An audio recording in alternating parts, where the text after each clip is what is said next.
Hi and welcome to my channel and this video on my reasons and logic behind why I think players of chill, relaxing games like Stardew Valley or Animal Crossing should consider checking out Elder Scrolls Online and what similarities I think you'll find in ESO that you love and cherish in those games that you love. So first, let me give you a brief overview of ESO and what it currently offers. Elder Scrolls Online is a MMORPG, which of course means it's a multiplayer online role-playing game. Now, if there's some stuff there in that description that you don't like, I'm gonna guess it's the online or multiplayer aspects of an MMO, and you would not be the first person to be hesitant at jumping into something that is online with other players. But when I tell you that despite it being an online multiplayer game, you don't have to play with others or do anything you don't want to do really. You can log in and just do you.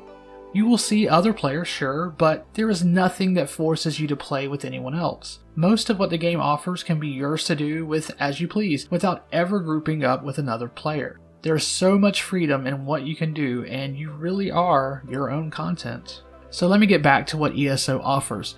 There is of course a vast world you can discover. There is deep, rich lore to learn about and interact with. There are many epic stories you can choose to complete, or not. You can log into the game and begin doing whatever you really want to do, whether that be fishing at some of the most epic fishing spots you could imagine, or gathering tons of resources that you can craft all sorts of items, from your own gear to housing items to food and drinks and other consumables. You can collect rare antiquities or try out various guilds and build those reputations up. You can even be an assassin or thief and sneak around doing contracts or just looting residences and other public buildings for rare loot and recipes. Now, since this video is focused on the more chill things to do in-game, I'm only going to briefly mention the other things you can do in-game, and again, these are things that are optional. There are group dungeons you can do that can also be a little relaxing to do, depending on if you choose to go at them on the harder difficulty or just default. There is also PvP, and even though many games have a pretty toxic community when it comes to player versus player modes, I find going out to Cyrodiil and partaking in the 3-faction siege battles they have to be fun and not that stressful.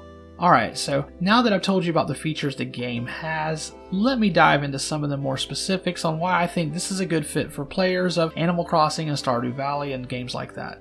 So for one thing, those games share some features. Both of those games offer up fishing, building, crafting, personal cosmetics with outfits, or collecting, and ESO excels at these things. Fishing and crafting are deeply tied into their housing system, which means there are thousands of recipes to find out in the world. Recipes can also be rewarded or purchased from other players through a player-driven marketplace. The saying in ESO is that housing and cosmetics is the true endgame, and that is definitely the truth for those players who have that chill gamer mentality. I know several players who don't partake in anything else in the game except doing things to collect for their house.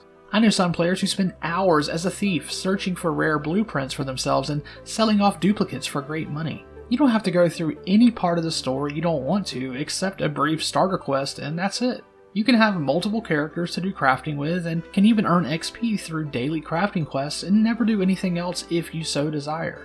As far as MMOs go, ESO offers a lot for casual, chill gamers with some of the most insane customizable housing there is, with only a couple of other MMOs even coming close. Follow a few ESO housing gurus on Instagram or Twitter and you will quickly see amazing housing builds like you've never seen before, with truly mind-blowing ideas.